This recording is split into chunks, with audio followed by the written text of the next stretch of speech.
Võib-olla räägite natuke siis, mis te olete klassijuhatajana teinud?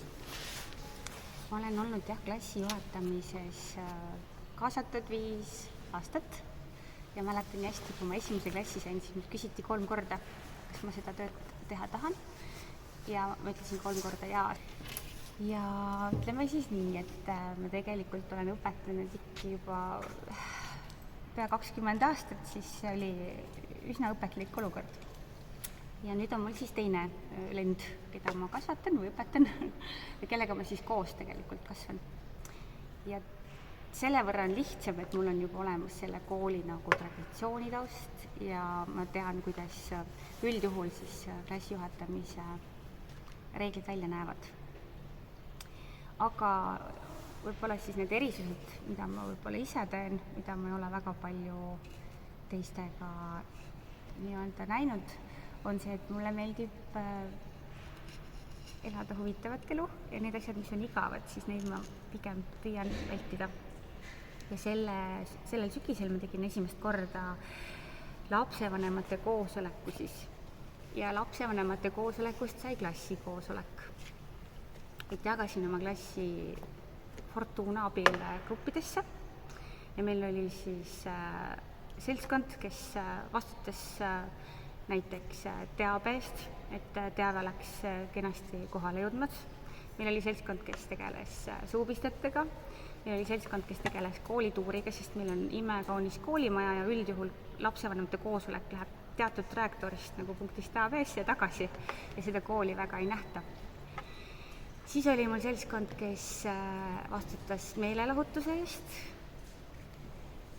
Ja siis oli mul nii-öelda kunstitiim või dekoraatorid, kes siis tegid vastavad viidad ja siis info nii-öelda viidad siis erinevatesse kohtadesse. Ja süsteem oli ülitore, sest et lapsevanemate kohal oli väga suureprotsendiline, sest et oli ju põnev näha, mis toimub. Sündmus kestis 2,5 tundi. Aga ma ei oleks ealeski suutnud sellist sündmust kokku korraldada, mis läbi nii-öelda noorte kaasabi tuli. No kokkuvõtvalt emotsioon, mis sellest sündmusest jäi, oli kõigile väga positiivne. Ja ma siis tõesti sündmusel, konkreetselt klassijuhataja koosolekul üldjuhul on see, kes kogu aeg kõlab, siis tol hetkel mina olin see, kes istus tagaistme peal. Et töö tol hetkel oli juba siis nii-öelda tehtud. Aga kas klassis oli ka siis keegi õpilastest oli nagu see, kes juhib ka kõike või? Igal grupil nad võisid valida, aga minu soov oli, et kõik teeksid midagi, et keegi jääks välja, et ma näen, et igaühe panus on olemas. Et kui meil oli näiteks meelelahutajad tegid Kahooti, seal oli iga klassi õpilase kohta siis mingisugune fakt, siis oligi nii, et nad jagasid ära, et sina teed Kahooti esimesed 5, sina teed järgmised 5, et nad olid hästi konkreetsed tükid. Ja esinejad said ka kõik esineda, kuigi osad ei tundnud ennast nii kindlalt, siis esinemise puhul nad ikkagi rääkisid selle teabe. Kui see teabegrupi osa oli, siis kõikidel olid mingi kindlad slaidid, mida nemad siis esitlesid. Et ei olnud kedagi, kes oleks sealt välja jäänud. Aga jah, igal ühel on oma tükk, et tõepoolest suubistete tiimi omad võib-olla nii kõnekad ei olnud, aga nende eest siis rääkis siis alla siiasama aatriumisse pandud suubistelaud. See oli esimene tore asi sellel aastal. Õigemini ma vaatasin oma päevakava ja ma vaatasin, et see koosolek on nii või naa vaja ära korraldada, siis mulle tundus, et ma teen seda palju meeldivamat kui tavaliselt. Sest et olgem ausad, tööpäeva lõpus on täiskasvanu otsas, õpetaja on ka väsinud. Et see, et kuidas seda elamdada, siis see nagu selle võrra oli selline toimekas. Ja samas ma nägin ka lapsevanemaid oma lastega, et see oli selline hea mõte. Mis vanemate tagasiside oli? 4 vanemat jäid pidi isegi tänama pärast sündmust, et midagi sellist pole varem näinud. Et see, tõesti see õnnestus hästi. Ja siis on mul veel siin ära jaotatud klassi vahel erinevad tähtpäevad. Et kui meil on kooli sünnipäev, kui meil on valentinipäev, siis on ka omaette vastutajad, kes neid asju klassile korraldavad. Ja nüüd siis... Mis nad seal vastutavad siis? No näiteks kui on sõbrapäev, siis see seltskond peab klassile tegema sõbrapäeva nii-öelda sündmuse. Ja mina olen see tugi, kes vaatab, kuidas asjad juhtuvad ja siis pärast seda nagu läheb edasi. Mis nad tegid sõbrapäevaks? Meil olid ühised mängud. olime koos ja siis tegime sõbramänge. Aga meil viimati oli siis klassireis ja klassiöö, 2 asja, mida siis ka kõik ühiselt saime korraldatud. Stockholm. Ja reis Stockholm oli väga äge, et tõesti kõik asjad olid nii, nagu me tahtsime, et ilus vahtkonna vahetus, kõik oma hobustega ja me saime teada kuningalossist ja sellest, et on suurimaid tänapäeval siis paleesid, kus elab kuningas, koos oma 6 muuseumi ja kõige muuga. Ja seesama muuseumikülastus, mis ongi hästi hea, et kui tavaliselt kardetakse, et see kunstimuuseum tapab ära inimesed, siis meil oli seal ära jagatud teosed ja me tõesti olimegi ainult nende teoste juures ja rohkem ei oodanud, et seda energiat ikkagi jagus õhtuni välja. Kui oleks rohkem viibinud seal, siis ma arvan, et nad ei oleks jaksanud. Palun rääkige ka ettevalmistusest. Kui kaua te selleks Stockholmi reisiks valmistusid? Ja jagasin jälle grupid. Koht, kus kõik tohutult siis suhestuvad, on kajutikohtade jagamine. Et ma võtan selle pinge neilt sellega ära, et ma loosin need kohad. Et poiste kajutid loosisid poistele ja tüdrukute kajutid loosisid tüdrukutele. Ja need samad kajutid siis tegid ka siis programmi.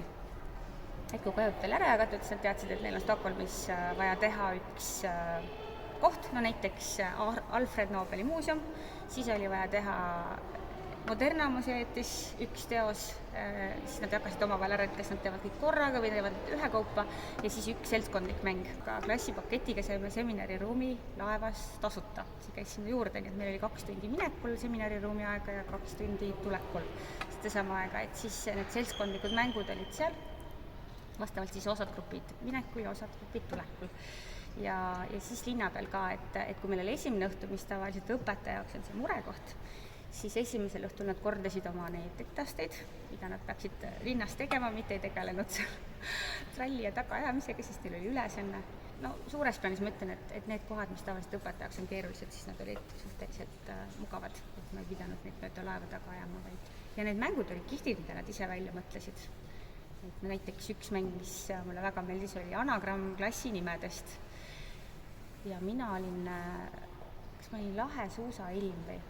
Igal ühel oli selline väga kihvt nimetus ja siis pidi kokku panema, kes nime taga peitub. Et seal olid küll ja loomulikult selline klassika ka, et laeva 5. teki peituse mäng ja siis kõik, kes peidust välja olid leitud, siis pidid tagasi tulema seminariruumi ja et nende enda initsiatiiv, see on, ma arvan, küll klassijuhatamise juures hästi tähtis, et vaadata neid noori ja lasta neil ennast nagu näidata. Et see on tore, aga mul on muidugi vedanud ka, ütlen ausalt, et tegu on muusikaklassiga ja nad oskavad olla. Ikka enne Stockholmi reisi nad uurisid kõik need teosed? 3 nädalat varem hakkasid pihta sellega. Sest ma liiga palju ei tahtnud ka aega anda, kuna see koolitöö ei ole siin koolis väga lihtne. Ja kui ma annan nagu asjad liiga vara kätte, siis juba tekib see pinge, kuidas me nende muude asjadega jõudame. Palamusel käisime sügisel.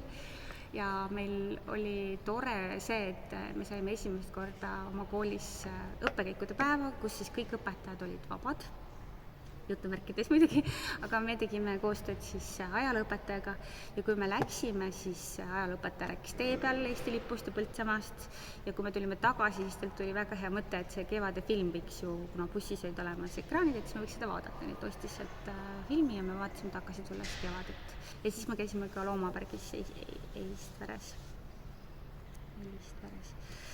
Ja Loomapargis meile öeldi ka, et nii viisakaid lapsi pole nad ammu näinud, aga meil oli jaht Loomapargis. Jaht tähendas seda, et ütlesin neile, et mina olen jahimees.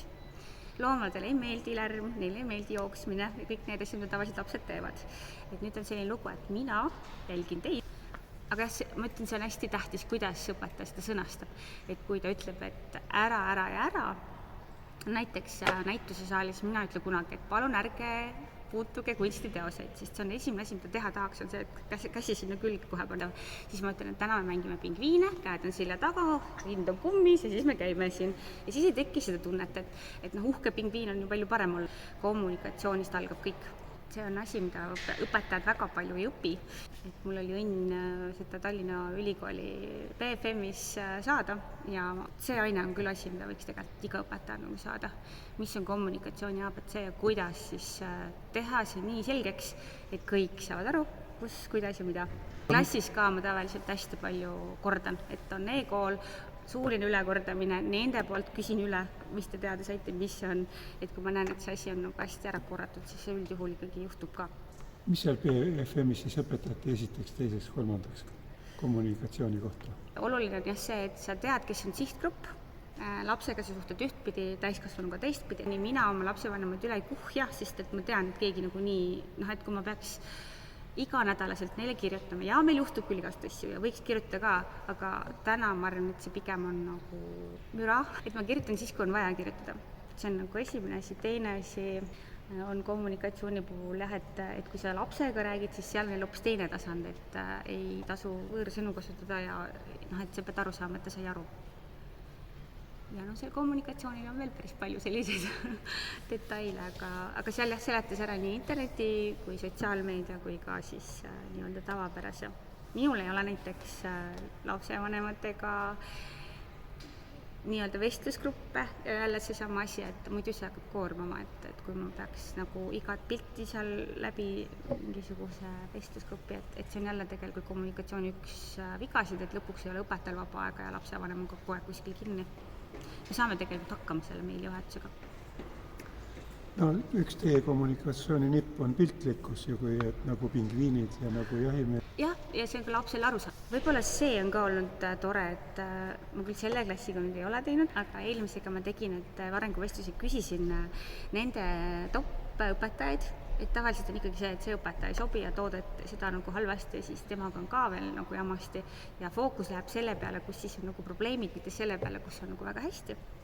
Ja siis me tegime klassiga õpetajate toppi, vahest oli see 5 inimest, vahel oli see 7 inimest, et see arv ei olnud ka oluline lihtsalt, et kui oli see inimene välja toodud väga paljudel, siis maikuus me meisterdasime klassiga siis kingitused kõikidele nendele topis olevatega. Siis otsustasime tol hetkel, et me teeme igale õpetajale tema isikliku riidepuu, kuhu siis sai hea soov ja siis selle õpetaja nii-öelda atribuutika peale, mis õpetajat iseloomust. Kui meil oli eelmine kevad siin Ukraina seltskond, siis me tegime klassiga kõigile meepurgi, et nad kirjutasid peale selliseid häid asju, mis neid rõõmustab ja siis, et ole sina ka rõõmus. Me kirjutasime selle eesti keeles ja me üritasime selle ukraina keele tõlkida läbi Google'i, aga et siis meil sai iga ukraina õpilane, kes meil siin oli, siis sai meepurgi.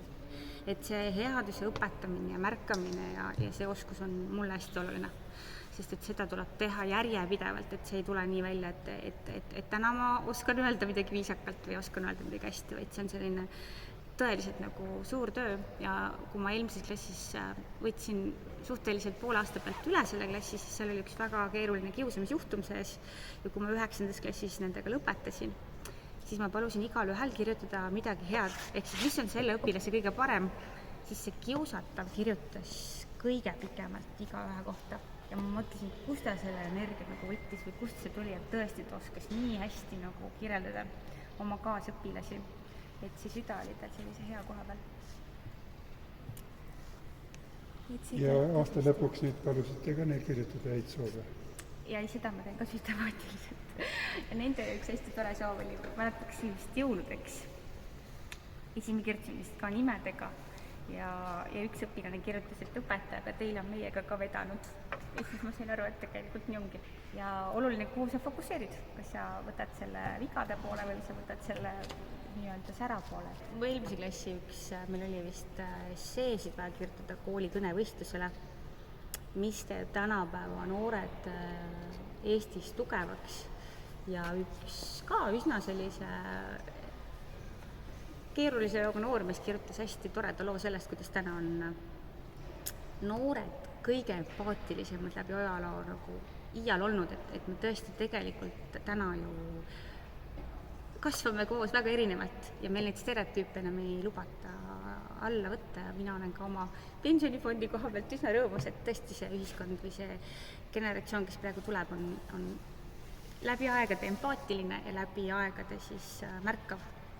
Et mina olen ikkagi väga positiivselt tuleviku suhtes nii-öelda siis. Kui te olete kunstiõpetaja, teil on vähe tunde oma klassiga, et kuidas te siis seda kompenseerite? Kui ma sain muusikaklassi, siis ma tegelikult väga ei saanud aru.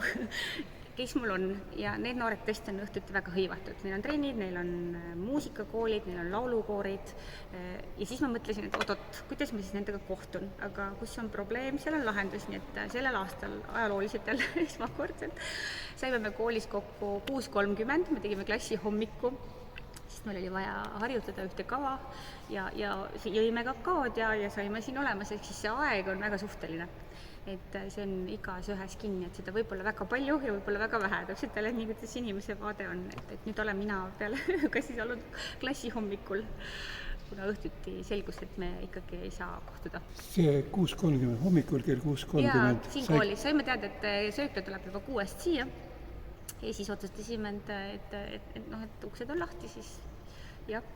Meil oli veel saaliproovi, meil oli Kadripäeva etendust vaja proovida ja kuna siis saal on meil jällegi piiratud ressurss, siis olid õhtutused juba nende proovidega kinni, siis me otsustasime, et tuleme, siis teeme hommikul selle proovi ära ja tegimegi hommikul selle proovi ära. Ka jälle väga kihvt oli, me tegime Kadripäeva etenduse niimoodi, et enamus tegi siis sellest tavalisest Kadri sündmusest, siis me tegime kaasaegse etenduse, kus kõikidel olid siis ees need ühekordsed maskid ja käes kindad, siis me olime sellised kaasaegsed Kadrid. Meil olid küll jah, kõik need kadrihaned ja asjad olid seal olemas, aga me tegime sellise kaasaegse versiooni sellest. Kui tegelikult 6:30 tulite kooli, siis... Ja 7 oli proua Paulas. 8 hakkasid tunnid. Aga ma lubasin, ma rohkem ei teinud. See tegelikult ei olnud väga meeldiv. Aga ma ütlengi, et kui on nagu näha, et ei ole ühtegi võimalust, siis jah, ma olen oma klassi vedanud Eestist välja, et nendega koos olla ja samamoodi olnud öösel nendega koos hommikul. Kas olete siis öösel ka koolis olnud? No nüüd olime. Millal? Neljapäeva õhtul vastu reedet, sest et reede oli koolis õppekäikude päev ja siis meil oli Kreeka mütoloogia teemaline olemine. Alustasime Kadrioru lossi muuseumi programmiga, kus siis räägiti muuseumikogudes olevatest seusidest ja Apollonitest ja see on ju tegelikult see barokk on ju täis antiiki või meie koolimajas on ka siin need sambad ja kõik olemas, mis Kreekast on tulnud. Siis tulime kooli, siia tegime me Miinose labürindi, niimoodi, et nöörist tegid osad siis sellise toreda põimimise ja siis teised grupid pidid selle labürindi tagasi harutama, et see oli selline põnev lugu. Kooli taga viskasime Artemise järgi vibu ja nooli. Siis meil tulid lood, lugesid raamatud, raamatukogust võtsin, meil õppeaasta lõpus tuleb kõik tagasi viia, siis ma võtsin sellise torni Kreeka teemalisi raamatuid, siis nad lugesid neid ja õhtul õppes meil siis küpsiste ja teega. Koolis ööbimine oli siis Kreeka teemaline? Just. See oligi mõte, et see on praegu nad on 5, järgmine aasta on see nende ajaloos, et me saaks lõimida ette ja teine probleem on, või põhjus on see, et meil on iga aasta uus riik, järgmine aasta me reisime Hispaaniasse ja siis läheb kogu see Kreekasid maha, et neid lugusid oli praegu hea rääkida. Et kui on mõni söögiga seotud nagu erinevus, kas inimene ei saa süüa laktoosi või gluteeni või midagi muud, siis minu reegel on alati see, et teised tegelikult saavad neid asju ka süüa, mida tema ei saa, siis kõik söövadki näiteks seda asja, et kui meil ei ole näiteks laktoosiga ühel õpilasel hästi, siis on oluline, et kõik saavadki siis küpsist, kus sees ei ole seda laktoosi, et see on tegelikult minu arvates oluline selle ühtsuse ja meie tunde loomise juures, et ei eristata kedagi sellepärast, et tal on mingisugune tervislik teema, et kui teistel ei ole ju midagi selle vastu, et nad ei saa seda piima sealt seest, et siis see on oluline õpetajal ka järgida, et ei tekitaks ekstra tähelepanu asjadele, eks see on jälle selline ehe kommunikatsioon. Tegelikult kommunikatsiooni kuldreegel on see, et räägid seda, mis on oluline ja kõik see muu vaht tuleb ära unustada. Ja minu jaoks ongi oluline see, et me ei tõmba tähelepanu, et laps ei saa süüa laktoosi, vaid me sööme neid asju, mis siis ei sisalda seda ja teised teevad seda väga hea meelega, et see nagu ei ole ju teema. Ja tõesti, kõiki asju täna annab teha ka nii, kui ei ole seda nii-öelda erisust seest, et piparkooke saab süüa ilma gluteenita ja et see ei ole täna mingisugune mure, et meil ei oleks neid võimalik muuta, et kus on probleem, seal on lahendus. Klassijuhataja peamine ülesanne on teha oma õpilastest meeskond. Kuidas te seda kommenteerite? No see on sama meie tunne. Ja meie tunne, ja üks asi veel, mis hästi nii õppimise puhul kui ka klassijuhatamise puhul lõhub, on see, et on koostöömängud ja siis on võistluse mängud, ehk siis konkurents ja koostöö ei ole kunagi samal tasemel. Ja mina nagu väldin kõigest just seda konkurentsi, sest et konkurents ei tekita kunagi meie tunnet. Ja koostöö tekitab, et minu fookus on jälle nendel koostöömängudel, kui me teeme mingisugust mängu, siis meil ei ole kunagi, et keegi nagu võidab, et näiteks me tegime seda sama noolte laskmist maja taga, siis meil oli märklaud, millel oli õhupall ja kogu tiim, seal oli 7 liiget, pidid siis laskma ja kui tiimi peale keegi sai sellele õhupallile pihta, siis tiim võitiski. See oligi nagu oluline, mitte nii, et Mari sai pihta, tema saab kommi, vaid kogu tiim võitis. Ja kui siis see rada oli ära tehtud, meil on selle slackline ka, et siis ülesanne oligi, et 2 inimest hoidsid siis nöörist, üks ühest nöörist ja teisest, ja siis nad võisid kas ümbert kinni võtta või siis käest kinni võtta. Ja kõik ülejäänud siis olid ühel või teisel pool siis ja toetasid neid, et nad selle slackline'i peal nagu püsivad ja oluline see, et see tiim nagu saaks mõlemad pidi ära tehtud. Ja pärast siis oli neil au jagada üksteisel kommi, et et ei ole seda, et on üks võitja ja ülejäänud on siis kaotajad või seda nagu kuidagi sisse tuua. Ja see on meie tunde juures väga oluline, et ja see on nagu nii lihtne, kuidas tekivad mängud võidu peale, aga keegi ei taha kunagi kaotada. Et siis näidatagi neile, et need mängud peaksid olema sellised, kus nagu tiim võidab, et oluline on see, et kõik jõuavad sinna sadamasse, mitte see, et tiimist Mart jõuab, aga Kadri jääb maha, et neid asju ma olen, ja see on väga raske, ka sellepärast, et õpetajaks õppimine algab 7. eluaastast ja me oleme näinud, kuidas neid asju tehakse meie lapsepõlves. Ja sa pead nagu kogu aeg seda nii-öelda hoidma seda, mitte seda nii-öelda esimest seost või esimest tunnet, mis tekib, vaid sa pead nagu kontrollima, et kas see on, et see õigluse teema on ka meie tunde juures ju hästi tähtis, et kuidas sa kedagi kohtled ja kas see on nagu õiglane või see on ebaõiglane. Kus kohast te klassi juhatamist õppisite? Tegelikult mul õnnestus, ma lõpetasin kunstiõpetaja bakalaureuse 2003, siis läksin kunstikooli tööle, mul on hästi hea meel, et ma sain huvihariduses sellise kunstisirupi alla ja alles siis tulin nii-öelda üldharitusse. Ja nüüd mul tekkis tunne, et ma olen nagu nii kaua juba õpetanud, et ma tahaks oma seda praktikat teooriaks siduda, nii ma läksin uuesti ülikooli ja õppisin uuesti kunstiõpetajaks, aga need õppevormid oli töö ja päev, mis juhtus nagu 2000 alguses ja mis siis nüüd juhtus. Ja täna on see kasvatusteaduste pool väga praktiline. Et mul eelmises klassis oli ka Leina juhtum, siis tegelikult ma juba teadsin, mida ma pean tegema, kus ma mis raamatu võtan, või siis see sama asi, et klassi juhatamise dokumendid ja see töö, ja mis oli veel väga hea, oli see, et kui mul tekkis küsimus, siis mul olid Eesti parimad eksperdid ja ma sain selle nii-öelda ülikoolis kohe ära küsida, et kas nad oskavad vastata, et mul on selline lugu koolis, mis ma pean tegema. Et selles mõttes oli see, jah, õppiv õpetaja eraeluselt on keeruline, aga samas ta väga toetas nagu seda koolis olemist.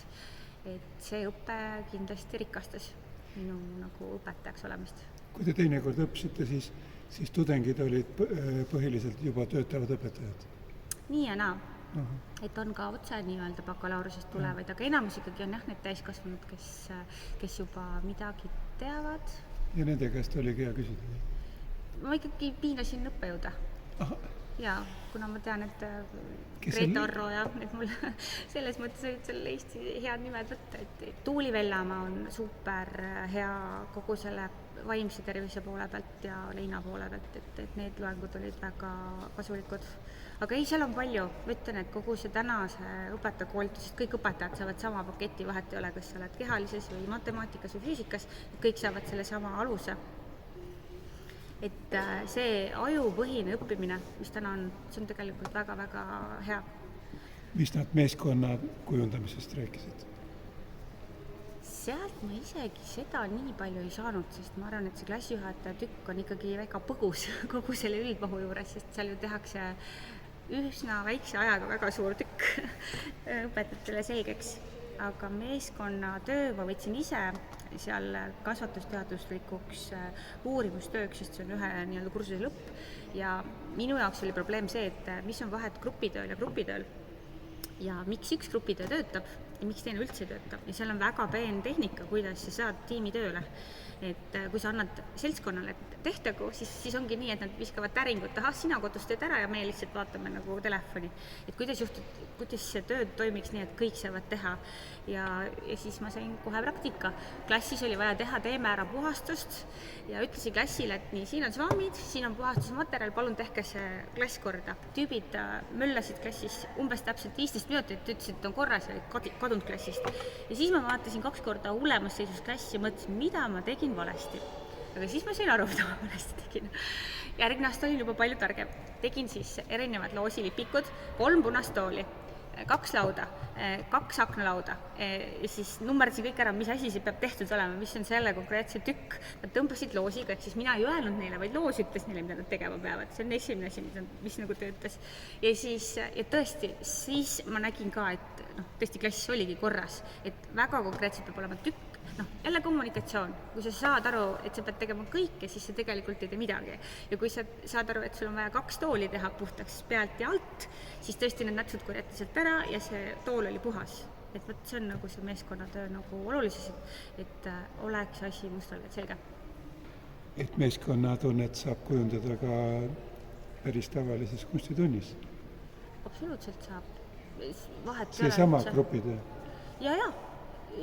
Ükskõik kus, sest et minu arvates koolis on vaja 2 asja selgeks saada. Üks asi on võib-olla selline nagu tavalisem, et sa pead oskama kas mõnda teadmist või oskust omandada, mis on sinu jaoks uus, ja teine on, et sa suudad teha koostööd ükskõik kellega. Ja neid 2 asja mina tegelikult selle kunstitaustal siit nagu vaikselt läbi viingi. Ja muidugi mul on see heatahtlikkuse filosoofia ka, et seda ma ei jäta, et see on ka oluline, et sa pead seda ikkagi õppima, et see tekiks sulle. Aga kuidas siis suuta nii-öelda oma ärevust ja iseennast kontrolli hoida, see on see teine pool, kuidas emotsionaalselt tark olla ja kuidas sealt edasi liikuda, et see on see pool, mis on oluline. See enda enesejuhtimine, et ma ei lahenda ühtegi asja kõigi nähes. Et kui seda vähegi võimalik teha mujal, siis ma teen selle nagu eraldi. 4 silmal, jah. Just. No üldiselt on see tavaliselt 6 silmal, sest et igal konfliktil on 2 osapoolt, et see ei ole kunagi nii, et ainult 1 osapool on, et tihtipeale see teine on ka kaasas. Ja see uurimise töö on ka üks väga põnev osa õpetaja tööst. Kui midagi juhtub, siis kuidas juhtus ja mis juhtus ja ise tahaks küll järgmisena Siseakadeemiasse minna. Uurimist uurima. Kuidas viia läbi juurdlused. Sest see on ka jälle omaette põnev teadus, kuidas inimese kehakeel ja kuidas kõik need asjad töötavad.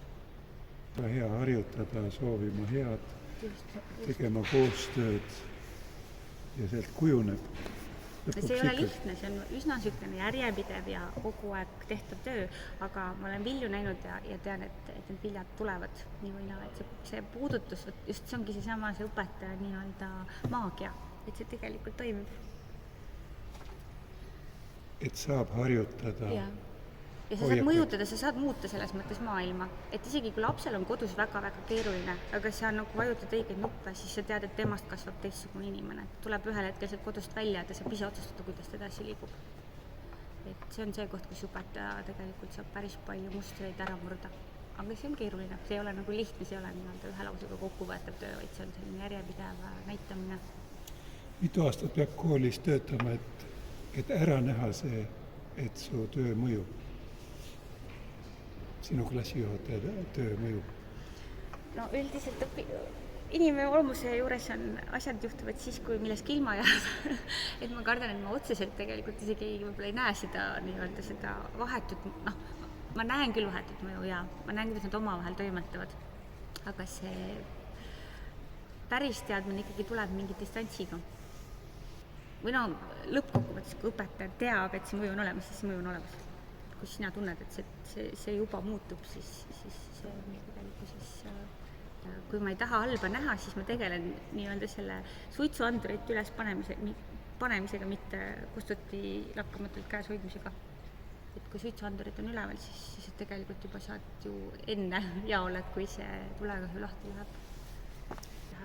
On need samad koostöömängud, et meil ei ole neid mänge kunagi nii, et keegi võidab, sest et ma näen, et inimene läheb kohe kadedaks, kui ta midagi ei saa või siis teine asi, mis koolis väga tihti juhtub, on see, et see on minu koht. Ja siis ma nagu üritangi selgitada, et jaa, näed, tõepoolest istub su sõber täna selle koha peale.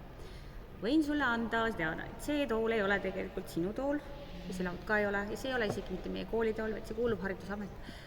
Nii-öelda uuringud jälle ütlevad, et kui sa omastad teadmised erinevates kohtades, siis see jääb paremini meelde, siis ma liigutangi kogu klassi sassi, et sul on nüüd meil on uus teema, me hakkame seda jäletama, sul on sul uus koht, see jääb paremini meelde, oled seal. Et siin neid lahendusi on väga palju. Siis, kuidas selle kohta Raivo Järv ütles, et viisakus võtab vähe, aga annab palju. Et mina näen ka, et kui need sõbralikud näod sulle kooli pealt vastu tulevad ja see tere on eriti kõlav, siis on ka mul juba palju kõlavam ja toredam olemine, kui siis, kui mul ei oleks seda klassi. Teine asi on see, et nii või naa on privileeg olla inimese kasvamise kõrval. Klassijuhatamine annab sulle lihtsalt selle erisuse, et sa saad veel rohkem teada. Et ma tunnen oma õpilast rohkem, aga ma vähemalt oma klassiõpilasi tunnen rohkem kui siis ülejäänud, et ma arvan, et see arenguvestlus ja see, et sa saad nagu aru, miks see käitumine on selline, mis seal taga on ja mis on need nii-öelda nähtamatud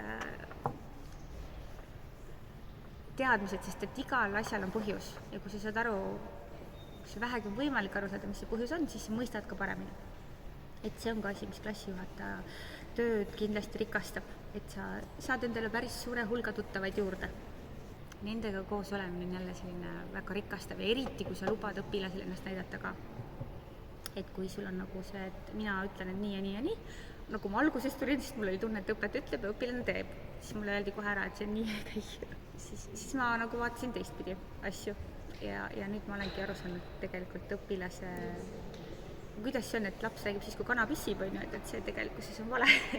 et lapse need jutud on vahest isegi veel tükk maad asjalikumad, kui see täiskasvanu mõte. Ütlengi, et samad klassikoosolekud, et ma annangi, mina ju oskan sündmust juhtida, ma ei pea seda enam õppima, aga nendel on vaja kogemust, kuidas asju korraldada. Ja neil on põnev ka. Esiteks nad saavad uue seltskonna, nad saavad teada, kuidas nendega on asju katsetada ja see vastutuse nagu andmine on väga tähtis ka siis, kui see sündmus ebaõnnestub. Et minu arvates isegi kohati on õpetlikumad need asjad, mis ebaõnnestuvad. Et siis ütledki, et näed, ei saanud hakkama, et mis need asjad olid, mis seda mõjutasid ja kuidas siit õppida, et edasi minna. Et see on ka oluline, et anda lapsele see teadmine, et sa ju õpidki praegu, see ei ole nagu mõisa peale mingisugune asi, et seal teabetoas ka kellegi läksid sõnad sassi, aga siis läksidki, see ongi normaalne, see ongi loomulik, et inimesed vahest ütlevad midagi valesti ka. Et anda seda mõlemat poolt neile, nii õnnestumist kui ebaõnnestumist. Klassikoosolekud teevad teil siis lapsed ise, jah? Jah. Ma väga suure tõenäosusega jätkan selle traditsiooniga, sest see oli nii vahva. Saab öelda ühe numbri, aga teil endi kokku, kes järgmise numbri. Ja kui see number tuleb, siis sa saad nagu maha istuda. Ma vaatan, kuidas... Ei, olge püsti, siis te näete, kuidas on. Nii, 3. Uuesti tagasi kõik püsti. Jälle püsti. 2, 3, 4, 5. Uuesti kõik püsti. Ja lähme edasi. 1, 2, 3, 4, 5, 7, 8, 9. Väga hästi. Sa teeb kokku tekib ja teeb nüüd uuesti. Oota, kõik tõuseb püsti, te teate, kes mängivad. 1, 2, 3, 4, 5, 6, 7, 8, 10.